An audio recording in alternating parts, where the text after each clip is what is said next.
So why don't you both take a second and introduce yourself and tell us a fun fact as well. Hi guys, I'm Jean Wu. I graduated last year here at Sinai. My specialty was in biostatistics in the MPH program. I know that there's an MS Biostats program, but I was in the MPH program. I currently work here at Sinai now as a clinical research coordinator in the general surgery department. And one of the fun facts about myself is that I did my bachelor's in wildlife science, and that'll come into some of my answers later on. Awesome. Hi everyone, I'm Gia Bernhardt. I'm a second-year student about to graduate here at Sinai. I'm on the global health track for my MPH degree. And a fun fact about me is that I have a dog named London. Awesome. Another fun fact is that you two actually know each other, which is great because I didn't know that when I was selecting you for the panel. So I'm excited to talk to both of you today. So my first question is for both of you, and I just want to understand, why did you choose to study public health at the Icahn School of Medicine? So Jean, we'll start with you. Okay, so I grew up in Brooklyn. I've been in New York City for most of my life. So I really wanted to go to a school in this area. And Icahn School of Medicine is really special because it's actually, a running hospital. The area is great. I can get here by subway, and it's a very competitive program. A lot of the professors are actually doctors themselves, and other than teaching, they're actually working in the hospital. It was also, for me, it was quite affordable compared to some of the other programs. And it was something that I wanted to do, not so much in the public health program, but I really liked data work, and so I decided to do biostatistics, and it's really linked to public health. So that's why I joined Icahn. Awesome. And Gia? So first, I would like to echo everything Jean said, because I did take those things into consideration also. A big thing for me coming from the Jersey Shore was that I wanted to move away, but not too far away. And I wanted to move to a school that was a small community. In comparison to where I went to my undergraduate university, Mount Sinai has a much more tight-knit community. So for example, I know Jean from several of my classes, and professors are all familiar faces. If you need help with things, I feel like there are a lot of resources that are available. And in addition to all those things, I really love the diversity of the city and just how accessible everything is here. Yeah, that's really true. Like, everyone in this program is really tight-knit. I think the whole MPH program knows each other, and we're not even in the same year, so it makes it really good. Yeah, that's awesome. That sense of community is something that we really stress. So it's really happy to hear that you both feel that way. My next question is for Gia specifically. So since you're still in the program, what aspect of the graduate program of public health has been the most inspiring for you so far? For me, I would really have to say the faculty and their accomplishments have inspired me to keep pursuing my path. Public health is something that's very diverse, and there are a lot of different things you could go into. But just hearing everyone's background, I mean, we have professors that have worked for MSF. We have professors that have done work with the CDC. People come from all different walks, but it just goes to show how unique the field is and how much potential there is. If it's something that you love to do, you will find your niche. So that's I think, what I found at Sinai. That's awesome. And Jean, since you have already completed your degree and you're working here, how do you feel that the program prepared you to get this job? Yeah, so that's a really important question, because I actually transitioned from my previous bachelor's, which was in wildlife science. And so I knew nothing about health, but I knew a lot about data, because data is really like the incumbency factor in a lot of research, as long as it's, with numbers. And so a lot of the things coming in, I didn't know. So I learned so much in the epidemiology classes, in the biostatistics classes, and in my current position as a clinical research coordinator, I kind of act as the statistical consultant. And so the language packages that we use for statistical programming, like SAS and R, I had absolutely no knowledge on before this master's program. And so without the knowledge, or without the education that I had here at Sinai, I would not be able to do my job.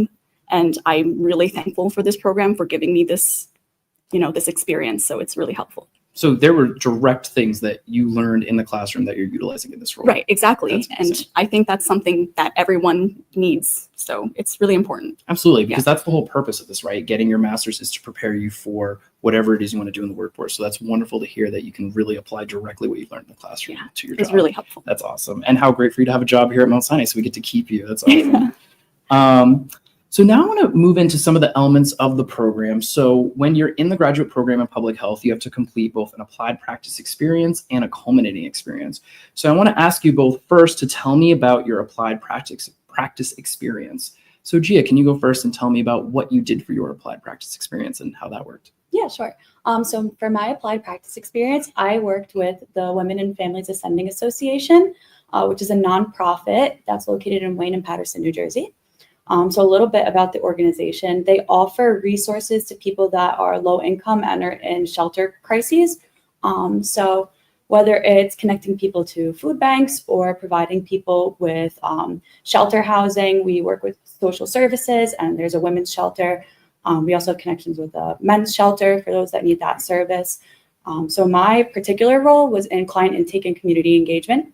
So on the day-to-day, I was connecting clients with the shelter, assisting with placing people, and also obtaining like financial waivers from social services just to make sure that everyone had everything that they needed in order to be taken care of as best we could.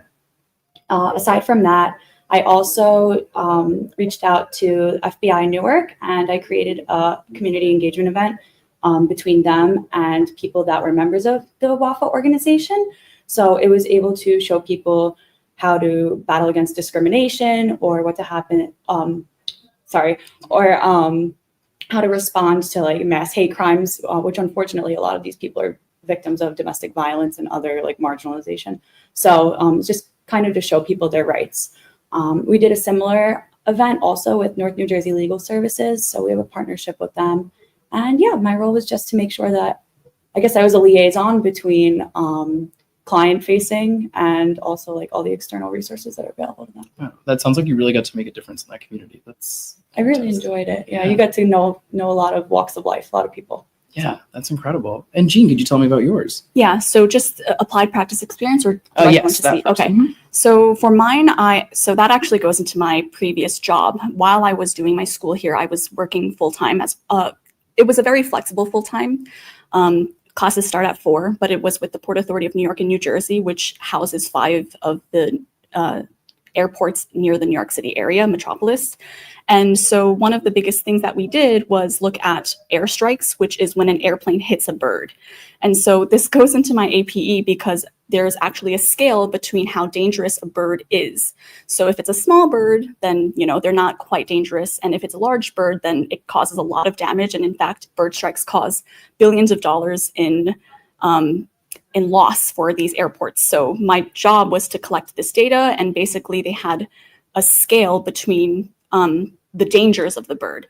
So currently the Port Authority had a scale that was between like 0 and like 14 trillion, which is not really understandable because a pigeon can have a score of 20,000, and a Canada goose, which is the most detrimental for these airstrikes, would be labeled as 14 trillion. But if you, as a random person, saw that a pigeon was 20,000, you would think that a pigeon is really, really dangerous, and you would want to not hit a pigeon, right? But, you know, like, so it was really my APE, or applied practice experience, to make a more guided scale.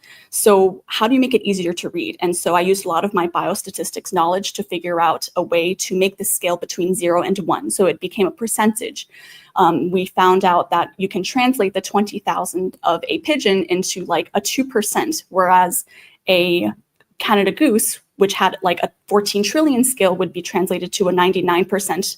So I was able to do that. And then I presented this new model system to like Port Authority and all of its affiliates, including New York City Parks, National Park Service, etc. So that was my APE.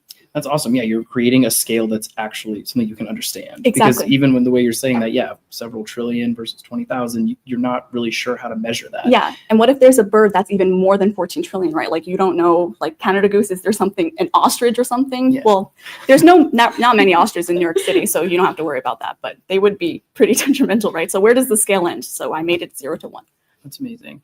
And the applied practice experience is something that you both are doing that's outside the classroom, right? So these are organizations you're working with. It's kind of separate from your work that you're doing when you're at school, which leads us into our culminating experience, which you need to graduate. So I'll start with you, Gia. Could you tell me about your culminating experience and what you did for that? Sure. So for my culminating experience, I worked under the supervision of Dr. Schweitz-Mueller, who was fantastic in helping me with this. I did my thesis on bringing global mental health education to Kathmandu, Nepal. So we collaborated with Kathmandu University of Medical Sciences to bring a week-long intensive course in global mental health to the students there. I worked alongside also Dr. Melanie Brown and Dr. Rachel Fisher.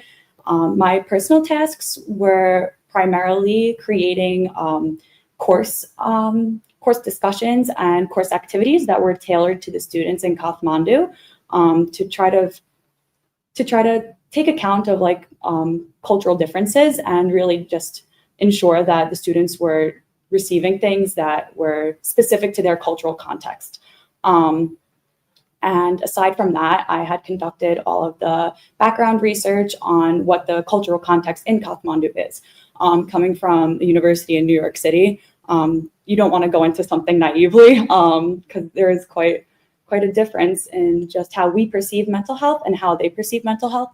So having that awareness really helped, I think, in guiding the course discussions. Following the course instruction, which I didn't personally do, but like I said, my colleagues had gone out and taught, I had conducted a survey and done qualitative analysis on course recommendations for future and how to better adapt global mental health courses in low resource and different cultural backgrounds. So that was my work. Amazing. And do you think that's something you could replicate for other cultures as well? Like, you'd have to obviously do a little bit of research, but is that something you could do for other places also? Absolutely. I think that the framework the course is based on is called the Wheel of Global Mental Health.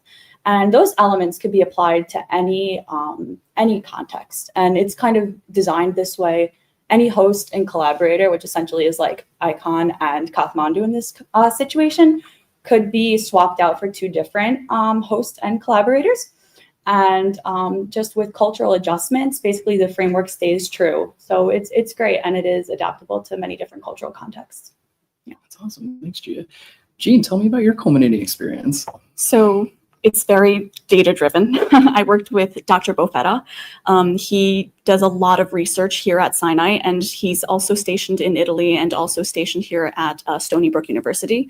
So my CE was global attributable fraction of cancer risk from coffee, tea, and yerba mate. So coffee and tea is known to be protective over certain cancers, and yerba mate is actually seen to cause higher risk for certain cancers. And so these drinks are quite global. They're all drank all over the world in different ways and differently by age and culture.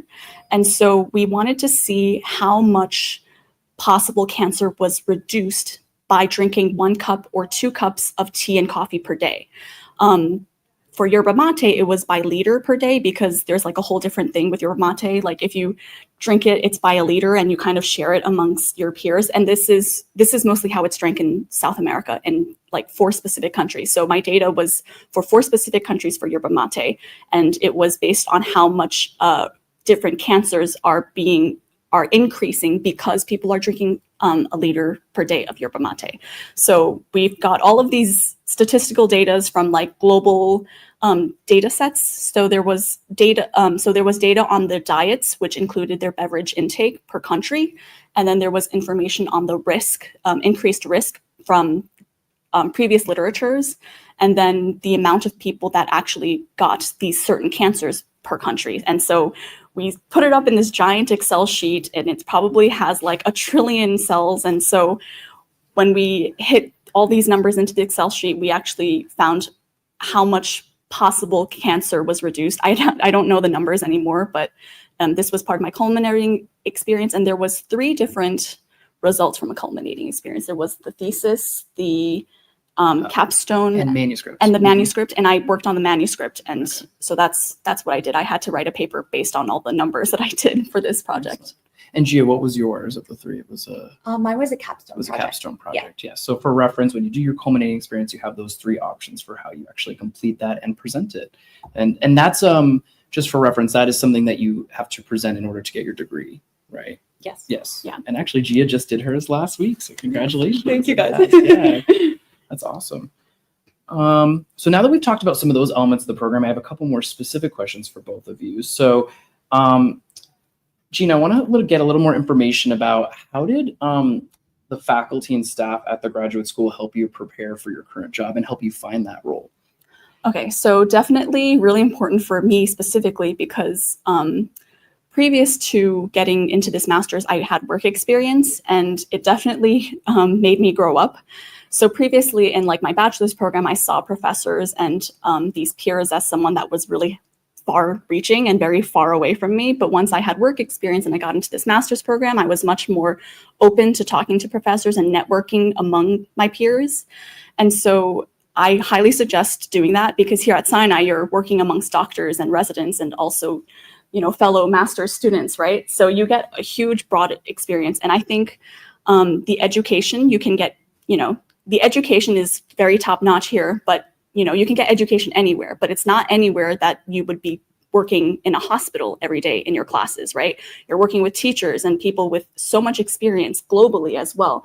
So for me, this job was actually given to me by my network experience. So someone, you know, I didn't have a plan to work or find a job after I graduated. My plan was to maybe take some time off and, you know, do whatever it is that I wanted. But through my networking experience, everyone was saying I shouldn't do that.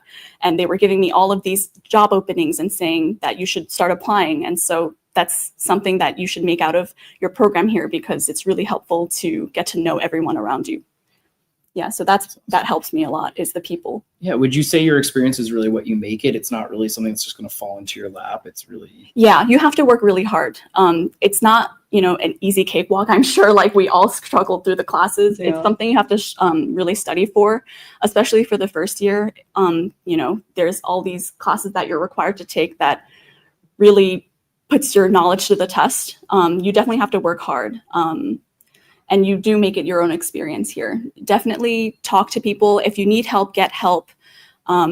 Everyone's really open and really easy and friendly to talk to. Yeah, it's a really close-knit community. So that's something you should take advantage of. Yeah. And Gia, would you say that rings true for you as someone who's about to complete your program in about 2 weeks now and graduate? Has that been your experience? Absolutely. Similar to Jean, I mean, year one, I was a little nervous going into the program. Initially, the course load is pretty dense. But after acclimating to Sinai's community, like year two, I found myself talking to professors a lot more. They're so knowledgeable and they come from, as I previously said, like real world background. You know, as an example, I mean, Dr. Anselm is someone I'm working with now on a paper, and he has so much knowledge. So I'm very excited for that paper to be coming out soon, I hope. But similar to that, I mean, I reached out to Dr. Craig Katz, who was also very instrumental in helping me this year. Now I'm working for him part-time as a coordinator. So yeah, I really feel that the more willing you are to communicate with like your peers and also like faculty, the more the school will reward you in turn. So yeah, that actually reminds me, like the AP and CE programs is not handed to you. No. Yeah, so Sinai makes you go out and find these projects yourselves, and it really brings you out of your comfort zone. That's something I never had to deal with before I got into this master's program. Everything was basically handed to me. Here you have to find your own projects, and you know, these are requirements to graduate. So it really takes you out of your comfort zone, and it requires you to network amongst the professors to find a project. So I think that's really important to mention. Yeah, for sure. Well, and so Jean, we know what you're up to currently, but Gia, with you about to finish the program, what are your career aspirations upon completing the program? So as of right now, like I mentioned, I'm working as a part-time coordinator for a disaster psychiatry program that Dr. Katz and some colleagues over at Tel Aviv Medical Center are working on. So I'm excited for that. In addition to that, I'm going to pursue full-time work for a bit, and then I'm going to get my PhD, hopefully, in clinical psychology. So yeah, we'll see where the one takes me. But for now, that's the plan. That'd be amazing. And I hope that you feel the program's really prepared you for all of that as well, for that next step, for that rigorous education, because PhD programs, doctoral programs are quite a lot of work. So yeah, no, the program has been great, and I think it's a great stepping stone. Or I mean, if this is like your terminal degree, I think it definitely prepares you for the real world work. Yeah, a lot of the students in our program are also, you know, they're really broad. Some of them want to go into residency, some of them want to go into med school. You know, it's really quite a broad. Yeah, it opens up a lot of diverse career. I've noticed that as well. Yeah. Like, and some people continue on in public health. Unfortunately, we don't have a doctoral program in public health yet. So I've seen some great students go to other institutions. But whether you continue on in a public health doctoral program or something else, it's great to hear that it's a good foundation for whichever direction you want to go in, and that you have so many options. All right. I also want to ask, What advice would you give to students seeking to be accepted to any public health program? And Jean, I'll start with you. So it's just advice for people who got into the program? Or who are looking to apply to a program, Looking to whether it's apply. here or somewhere else. Like if someone is interested in joining a public health program, how would you advise them? Where should they start? What should they do? Definitely look at location because, you know, you're going to be living there, whether you move or not, and you have to get to the school. So transportation is a big thing to look at. I definitely think looking at who the faculty are, what it is that they are professional at, like what it is that they do. See some of the students that have left the program and perhaps, you know, join them on LinkedIn and ask them a few questions, see what their opinions are on the program. It really depends on what you're looking for, like what your future career is. Dependent on the track, I think, can also change a lot of things because, you know, I was really data driven and you're in global health, right? Yeah. So, you know, I love numbers, you might not be. So depending on what you want to do, you know, definitely do research. I would say do research. Yeah. And Gio, any advice for? Yeah, I have some advice. Everything Jean said is very practical. I'll say something a little less practical. Make sure like you really have a passion for the work that you do in public health. I feel like it's not always a very rewarding field, but if you love the work, like genuinely, I do think it's very like rewarding to see the impact that you have like on populations and like communities. But again, I mean, it's not like a traditional, I would say more of a traditional career trajectory, but if it's like your niche, your passion, then I think you'll really find space in it and be able to enjoy the work you do. That's amazing. I think those are two different great points to think about as well. So awesome. All right. So that was all the questions that we had. I wanted to just check in and see if we have any questions from the audience. All right. So we do have an audience question, which is, can you hold that again? Thank you. What is your experience with the core curriculum and how intense would you say it is? So Gia, do you have any insight on that since you're still in the program? Sure. So the core courses, if I'm remembering all of them right off the top of my head, are biostatistics. We have epidemiology. For me, it was global health or intro to public health. Those were required for me too. Okay. Yeah. And there's one other one. Dr. Corin teaches it. Socio, behavior, and health. Okay. Yeah. And honestly, they're all very interesting classes. It kind of integrates like what Jean likes and what I like. It's a mix of like data-driven. Every student has to take these 4 courses. Yeah. It's a mix of data-driven work and like more social research and research writing. And writing, which is more of my specialty, I guess you'd say. I love biostatistics, but I would say if you're committed to the work and you really dedicate time to it year one, you'll do okay. Yeah. Year one, I think, was the hardest. These core curriculums were definitely a lot of work. You know, I think for SBH, which is socio, behavior, and health, it requires us to write like 10 to 14 page essays for the midterm and the final. And then biostatistics, you know, you have to come in with maybe a little bit of knowledge of statistics. It's not required, but it's very helpful. It's a lot of math. So be prepared for the math. What else? Epi.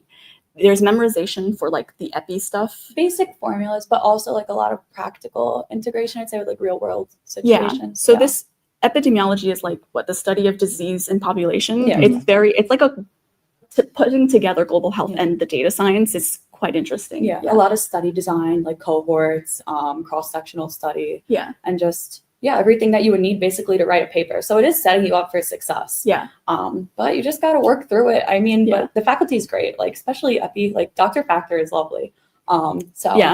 These 4 classes, everyone will have the same professors. So, and also since all the MPH students are required to take them, you guys get really close and become a very nice community. So get to know each There's other. also Dr. Damaskini-Valvi, who has really published some really groundbreaking research in the last couple of years. I know that I use that in recruiting for that program, and she's actually now the vice chair for education and research for the Department of Public Health. So in addition to running epidemiology, she's taking an even greater role in our institution. So we have some really great leaders that we're continuing to elevate because of the great work that they're doing, and including with students, not just the research. So it's awesome. All right, we have another question. Do you have any insight on what it's like for an MD MPH student? Did you have any in your program? I know one person that's an MD MPH. He is very committed to his work. He's very good at the work that he does.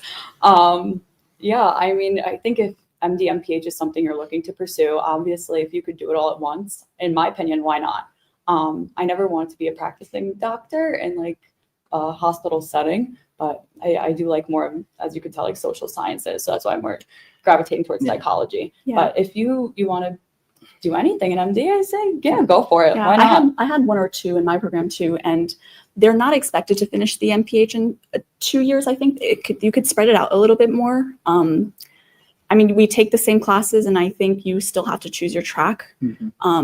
But yeah, it depends on what you're interested in to choose a specific track. But you know, it's the same amount of work, although you probably have more since you have that whole MD part. Yeah. Yeah, I would just say as someone who works with a lot of the programs, even the dual degree, I know a student currently that's in the MHA and MD program, and she's doing well, but she is stretched pretty thin. So I would say, you know, kind of relating to that initial audience question about like the rigor of the program, just understand, I mean, it's difficult enough for people to just complete the MD program. So, hey, like you said, if you have the passion, if you think you can handle it, go for it.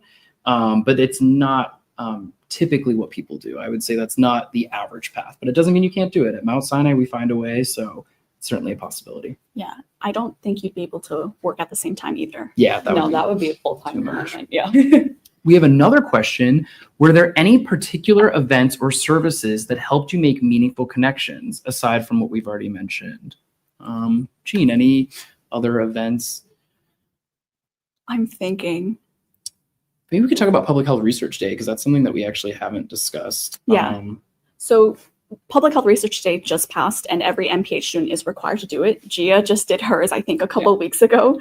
And the product has to be a giant poster, and you're presenting this poster that you did for your culminating experience, your CE. So during this situation, like everyone is together, and it's a really good networking opportunity.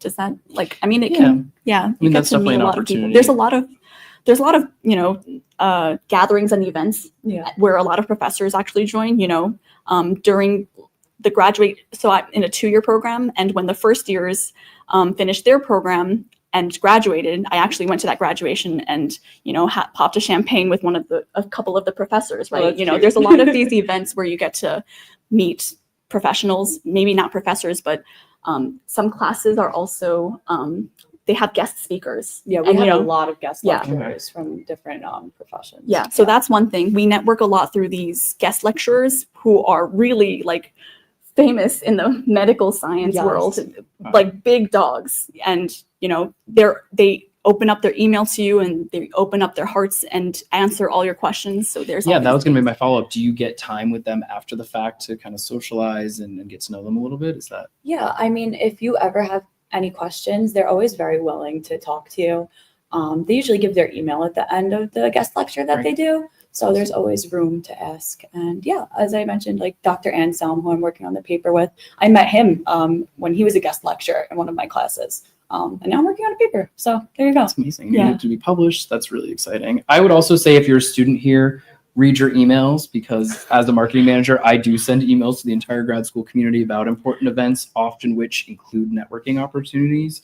So I would also just say, for my own advice as someone who works for the school, is pay attention to the communications that come out, because we do share opportunities with students, and some people read the emails and take advantage and get these things, and some don't. So you definitely want to be the former rather than the latter. All right, we have another question. I love this. What would you say has become your most transferable skills to real world impact?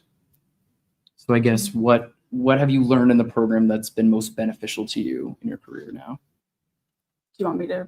I mean, I'm working right now. I graduated, right? So the most beneficial, I mean, what isn't beneficial, right? You know, you have to do research writing. Oh, and a big incorporation for like research in real people is an IRB, also known as an internal review board. It's required for all research with human subjects that, you know, has private HIPAA information. You have to know how to do research writing. So this program prepared me with some research writing to do IRBs. You know, the data work, I didn't know SAS at all. And now I'm like a whiz at SAS. You know, I have textbooks for R, so if I want to translate some of my language in SAS to a different programming language, I can do that. Yeah, I mean, this program was really helpful for me. I mean, I was in the biostats program, and you know, Gia, for your global health, global health, right? Yeah. I mean, for me too, biostats, I was able to take statistical computing with Gina, actually. So we learned SAS together. And I mean, that was a very thorough class. So after finishing that, I feel like you're pretty good with the programming side of statistical analysis, which they use a lot. Like for data, any analysis section in like a paper, you're going to need that. Anything you're doing with like a study at a hospital, anything with quantitative data, you could like lean on that. So it's like a very transferable skill. Aside from that, a lot of the research writing, I mean, in public health, a lot of it is research. So for you to be able to write a paper that could be published, or a paper that's, you know, on par with like literature that you're seeing in like the Lancet, you're doing pretty good. Aside from that, also op-ed writing. I learned from Dr. Sparrow how to write op-eds, which are super practical, and you know, also they're ready to be published if it's something you're willing to pursue. So public health op-ed, definitely a transferable skill. Yeah, it also helped me understand how to read research papers. You know, like maybe you don't want to write it, but in the future you'll have to definitely read it and comprehend it. So yeah. That's awesome. Great skills. All right. And those are all the questions that we have for today. So we're going to wrap up. Thank you so much, Gina and Gia, for joining us. And thank you all for joining us live. Take care and have a nice evening. Good job.